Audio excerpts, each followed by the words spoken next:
You know, part of making a sound franchising decision is aligning yourself with successful people and successful brands.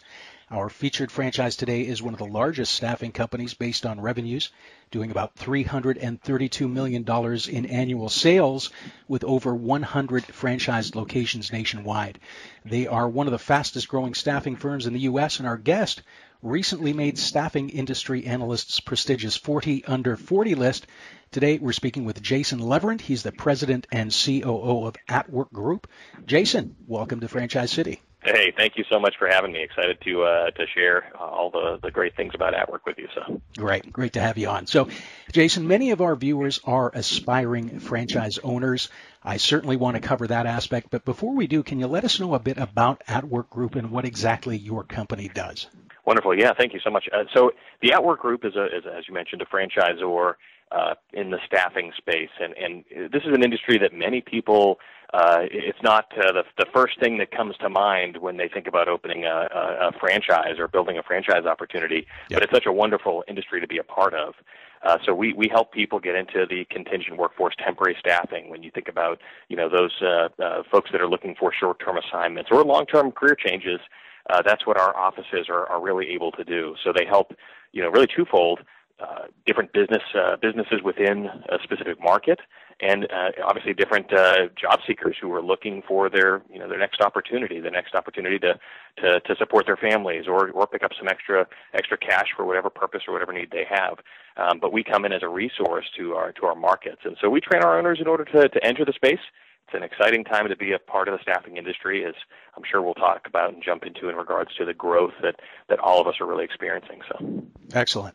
And why do, for people who don't have a background, why do companies need to use staffing firms? What are the benefits to them? Oh, that is a phenomenal question, and a lot of people don't think about this. But in the industry, when we're approaching our customers, the businesses we service, as a whole, the industry offers a really tremendous value proposition to our customers. And I've distilled it down really to four, I feel, value props that the staffing industry brings to clients. It allows them to be flexible with their workforce. They can increase and decrease their talent pools with the ebb and flow of their businesses. It helps from a cost savings perspective. That inherent flexibility allows them to increase or decrease those budgeted dollars. But there's other cost savings components. I could spend an hour talking around that, but it helps businesses save money. It gives them a time savings. When I need to recruit 10 people, 20 people, 100 people in a short manner of time, we're a resource for that company to be able to do that very quickly. And there's elements of risk mitigation. And so you have these four components that come together to offer a tremendous value to the companies that we service. And then you add in all the wonderful differentiators that Atwork brings to the table, and that's how we're able to secure new business and grow at such a fast and great pace. But inherently at its core, tremendous value to the clients we service, and a reason why we see the industry growing so quickly. Yeah, and that I think speaks to another concern that some investors have. A lot of people are wondering what the future holds. So can you tell us a bit about how the future looks for staffing as an industry, and also how resilient the business model is to economic changes? Great. Excellent question as well. And it's interesting because when you look at the staffing industry, it's been on a tear lately. It's been growing just aggressively. And a lot of people, there's various, theories behind that. But when you think about the dynamic of the workforce today, many workers we're seeing this increase of what people in the HR and talent management communities call the gig economy. Yep. The idea that people can work when they want to work, how they want to work. Think about Uber. Think about some of the different, there's a company called TaskRabbit. There's Fiverr or 99 Designs. There's different avenues for people to be able to generate income in alternative ways, kind of taking back a command of their schedules.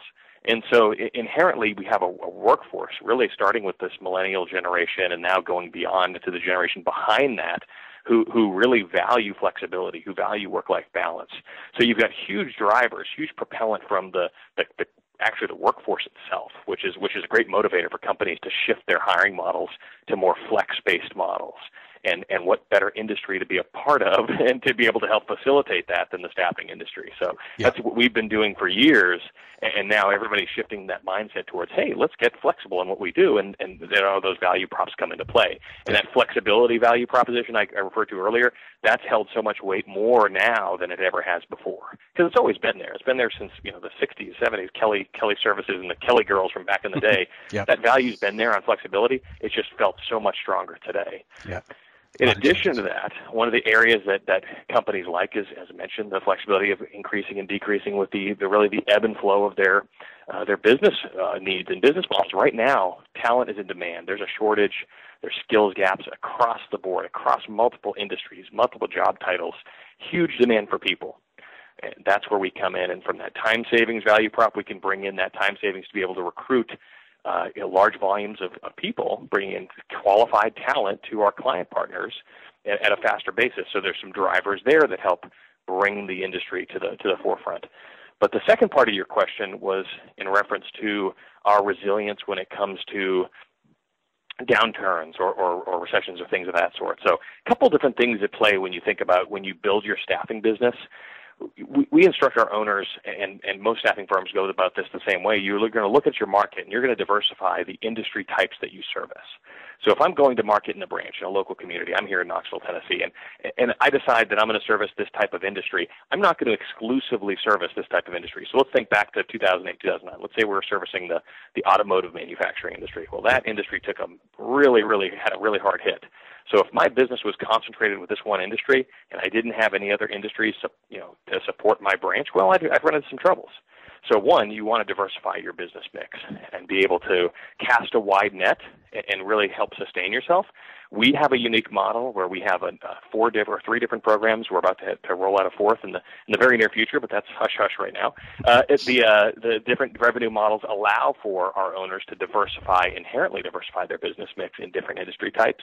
So add some extra hooks, if you will, into their business to keep it stable in the event a downturn occurs.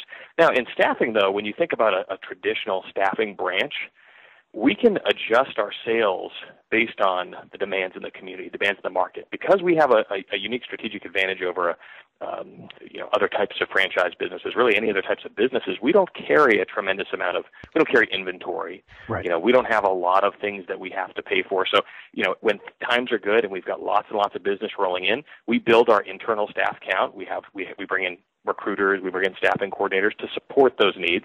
But as times go down, we have to adjust, and we can bring it back down, whether we're a 2 or 3 person branch. Typically, that's what a starting branch looks like. Mm-hmm. That 2 or 3 person branch can support $2 million of revenue through their business.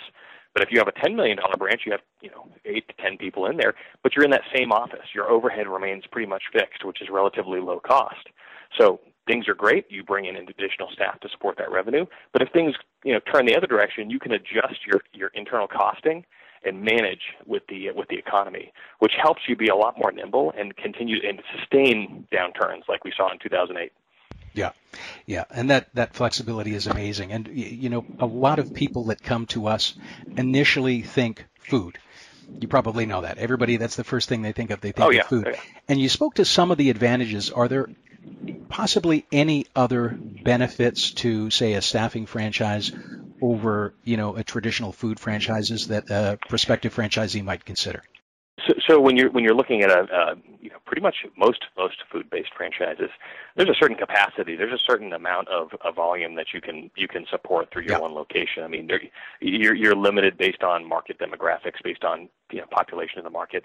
The volume that we can produce in a staffing branch, most people have really no idea how large a staffing branch can really get. And we have in our fold some very, very large locations. I mean, we have multiple locations pushing $20 million from one branch location. Wow. Obviously with lots of heads, but can that be replicated in a food in a market? Perhaps. I haven't personally owned a food franchise, but I think it's doubtful. And so the people underestimate the size of staffing. When you look at the market size, Atlanta, for example, is probably a $3 billion or more staffing market. Similar sized large metros are big, but I would contest I want to be a medium or large size player in a smaller pond. Give me a smaller market where I can dominate that market, pick up that $20 million of market share, and be the number one player in the market or the community. So there's a really there's great opportunity in staffing to be able to take the revenue and in turn profits to heights that you couldn't with other franchises, and it costs a lot less to open a staffing branch. It's our initial investment is below $200K. I mean, you're talking spending twice that at least for a very small food operation. So yeah. Much smaller startup costs for sure. So those are some of the benefits just in general. Could you speak to maybe benefits over some of the other staffing franchises? So, a better way to term it, why did close to 100, actually over 100 at this point, franchisees choose Atwork over the competition? That's a great question. I won't call anybody out by name, of course. I respect all of our competition. I know them all very, very well. I see them at trade association meetings. Yep. We do a lot together, and I've got great friendships with many of them. But where we position and how we when we're speaking with folks that are considering multiple models, this question comes a lot. What's the difference? How do you really how do you go to market? How do you work with your owners? So one of the key model differences is the fact that our franchise allows each of our franchisees, they are the employer of record. And this may be delving into the weeds a bit, but it's a significant difference between us and them, if you will, and most the other staffing franchises out there. So our owners are building a book of business that's it's a bit more independent, if you will, of a franchise than the other franchise models out there, but it allows them to control their own destiny. When you join other franchises, you're typically in a group type setting where your employees are commingled with employees from other franchisees' businesses. And remember, in the temporary staffing world, employees that you put to work, that's really that's our inventory that we disperse throughout the community, for lack of a better term. I mean, these are people fulfilling great jobs and great team members, but that's what we look at. And so it's not commingled in our world. Each of our franchisees, their corporation serves as the entity that services customers and that deploys employees. So they're building something that's more tangible, that is theirs. And what it also means is that they're not sharing any of the risk that could inherently happen when you're sharing amongst other owners or in a pool with other owners.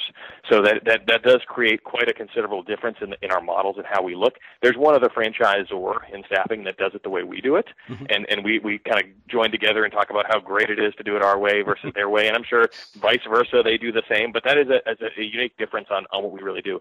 One of the other unique differentiators, and we validate so well when people call our franchisees and they ask them about being a part of the Atwork system. Many echo the fact that it's like joining a big family, and that's we always talk about the Atwork family and how when we have a new owner join, we welcome them to the family. We really focus on that family type environment. All of our owners, we really care about their success. That's echoed throughout. It goes back to our mission and core values. Our mission was, we re-envisioned it in 2011, 2012, this idea to be at work for you. And it's really on everything we do. It's in my office on the walls. It's everywhere. And it goes back to the fact that our actions, they're all focused on helping our owners be successful. They can tell we really care versus, and that's a challenge for us internally. When you get to a certain size, having that one-on-one personal, you're not just a number, you're a part of the family. Yeah. We've got to maintain that. We're having great growth, and that's a challenge from a leadership perspective that we're looking at to say, we don't want to lose this feel. We love this opportunity to come together. Our annual conferences are like big family reunions. They're awesome. And so it's one of those things where I feel like that's a great differentiator for us. It may sound it may sound silly, but it makes a big difference. And our owners really get it that we care about their success. So. Yeah, and having identified that as a priority speaks volumes to the organization, because a lot of groups it's all about growth, and it's secondary or farther down the line in terms of support and satisfaction. So. Yeah, that's a good thing. That drives our growth. That really is what it's all about, in my opinion. So good. So when you're looking at an ideal candidate, what do you look for? Do they need previous staffing experience? What type of person? Yeah, we don't have any kind of mandatory previous experience components to our franchise. Obviously we've worked with people with experience, without experience. It's really it's one of those things where we really look for from personality fit, cultural fit, background and experience fit. What makes a great owner is somebody who's done sales before. When you're Yep. outside B2B sales, really makes a great franchise owner, and that's because they understand the actions that have to occur in order to build a business, in order to get out there and sell. If you've not sold before, it's a bit of a challenge. We do train to it, and we have owners that have joined us that don't have sales background. And again, we always warn and we always really look for that drive, that motivation, that resilience, because they have to have that in order to be successful in staffing, and specifically because we're such a sales-focused organization, we have to drive sales. That's an activity that has to occur no matter what your size are. Those $20 million branches I talked about earlier have probably the most robust sales teams to continue that, to maintain that volume and continue to grow. And so that's what we really look for in regards to a really top candidate. We look for good personality, easy to speak with, amicable, really friendly. That's what makes, in regards to what we're selling, we're a service company, so we really have to sell ourselves and build relationships quickly. And so we're looking for those traits through the discovery process, through discovery day, and all those different components. So. Makes sense. And we work with a basket of concepts that we call sales-based franchising, and it's very true that the ability to control your destiny is much larger when you're dealing with a franchise that you can push forward. Burgers and French fries, you're completely at the mercy of somebody in it coming in and your location and everything else. With something like this, if you are of that proclivity, you can get out there and you can make things happen all day long. So yeah, it makes perfect sense in that regard. So I'm a new franchisee, just awarded my own territory. What type of training and support could I expect from Atwork? Excellent. This is an area that I feel we really shine at, because it's such a unique industry. We have to spend a lot of time getting people prepped, layering in kind of foundation building and beyond. And so I even go back. We do some, I don't want to say it's training, but even through our discovery day processes, when we're qualifying owners, we're providing with them tools, demographics, information about the community that we ask them to retain or provide it back. But the minute you sign, you get a welcome email with access to our intranet and email and all this good stuff. And then immediately following it, you get into the training process. And typically 2 to 3 weeks after signing happens, we have a launch camp, which is a 2-day owner-only training where they come in and we get them really kicked off through the process. We have a great vendor in Frame Connect. We use their opener tool, which is a lifesaver, because we have so many in staffing, because of the way our model runs. There's lots of little nuanced pieces that have to happen in a certain time in a certain order. Yep. So we leverage that heavily. We have a couple hundred checklist items that our owners have to go through. But those so launch camp is kind of the kickoff. We familiarize them with that. We go through risk management, some financial component training, some of the different pieces where we can really deep dive with owners, talking high-level business ownership components.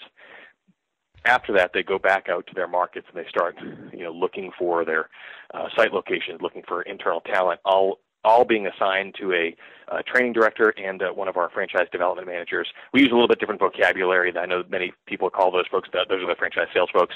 Yeah. These are the ones that are field-based, supporting our owners day to day. They have a person that works with them from day one, hand-holding them. They talk, multiple times a day, really helping them build their business. Mm-hmm. We have our owners go out and shadow for a period of time with one of our owners that are in closer proximity to them. Great. So they spend some face time. They engage with another franchisee. There's a number of e-learnings they have to complete, including tests and passing.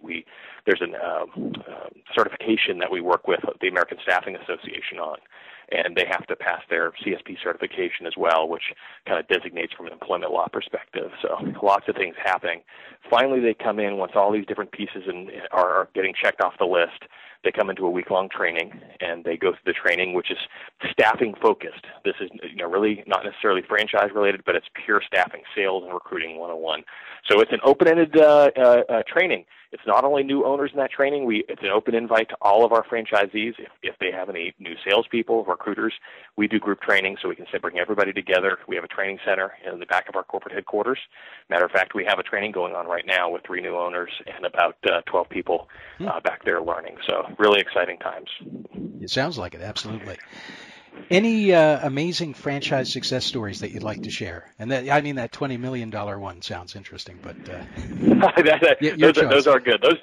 Those offices, it happened in 6 months. They're doing $20 million. No. Results not typical, right? Yeah, exactly. No, those offices are quite tenured. It takes time to build to that. Yeah, point. absolutely. But we do have quite a number of offices who have joined us and really just hit the ground running very, very quickly. I joke because, back in the day, back before really staffing got super hot, I would go in, we'd talk budgets, we'd talk laying out kind of financial plans for offices, and you could almost guarantee it's going to take about 90 days for an office to get off the ground and start billing. It's just because they have to build the relationships, build the inroads, recruit a pipeline of talent, so on and so forth. Yep. We've been seeing now consistently owners are billing in their first or second week of being in operation. It's unbelievable, wow. That how fast we're seeing movement happen. Yeah. And we've seen some offices, I hate to just single out one or two. I mean, Roseville, California, phenomenal owners. She's just done such a wonderful job. Las Vegas, Nevada, broke the records when it comes to speed of growth. I mean, we're seeing offices hit, some of these offices, I'm referencing Warren, Michigan, just off the charts growth. Raleigh is showing some really nice signs of growth as well. The speed that we're seeing growth come is unreal. So, a handful of these groups, we're seeing annual run rates on their weekly billings averaging out to $3-4 million, $5 million run rates within the first 6 months. It's unreal how fast we're seeing growth happening. Again, results not typical. These are standouts that we're seeing right now. But absolutely. At the same point, the opportunity is there. If you have the right attitude, you put the right amount of work in, anybody can do it. There's no special secret ingredient. We teach you how to do it. The same people that are doing it come out of the same training classes. So that's the exciting thing about it is the potential is really there. How hard do you want to work to get it? And that's the challenge we put in front of every one of our owners. The industry is growing. Let's grab a piece of it in your market. So exactly. And I didn't really see any demographic similarities with those cities that you had mentioned. So I don't think, and correct me if I'm wrong, that there is any specific demographic or city type that might be conducive to doing extremely well. No. I mean, I've scratched my head at that as well too. Is there something in the communities, the markets that are really changing it? But like you said, I rattle off some communities that are just so varied in size, varied in and where they're at in the country. But it's one of those things where the industry as a whole is experiencing significant growth. Yep. Along with us, we're trying to differentiate. We're trying to better the industry. It's been my personal goal to try to make an impact in the staffing industry for the good. To try to focus on selling on service. It's been commoditized a bit, so we're trying to decommoditize the industry through our through our actions. So we'll see what happens, but that's proven a very good thing for our growth and for us as a company. Yeah, very exciting stuff. Anything that you would like to add about Atwork Group before we wrap up, or the industry, or anything you want to add? I appreciate the opportunity to chat about Atwork. Obviously, it's something that the staffing industry is something I'm passionate about. It's something that I've been able to, I feel, make an impact on, and I think we're only scratching the surface. I think the industry is going to continue to grow, and if we can continue to push, this positive momentum, really focusing on service, really changing people's mindset and appreciation for what we really do, it will only help everybody who joins the industry. So excited to be able to make this impact, and hopefully we'll see quite a few more years of this phenomenal growth. So wonderful. Jason Leverant, president of Atwork Group, thank you for being on the show. Thank you so much. And for viewers who are interested in learning more about the opportunity and checking if their territory is available, we'll post a link on or below this video. If you're already on our page, simply complete the form to learn more. And thank you for tuning in to Franchise City Interviews.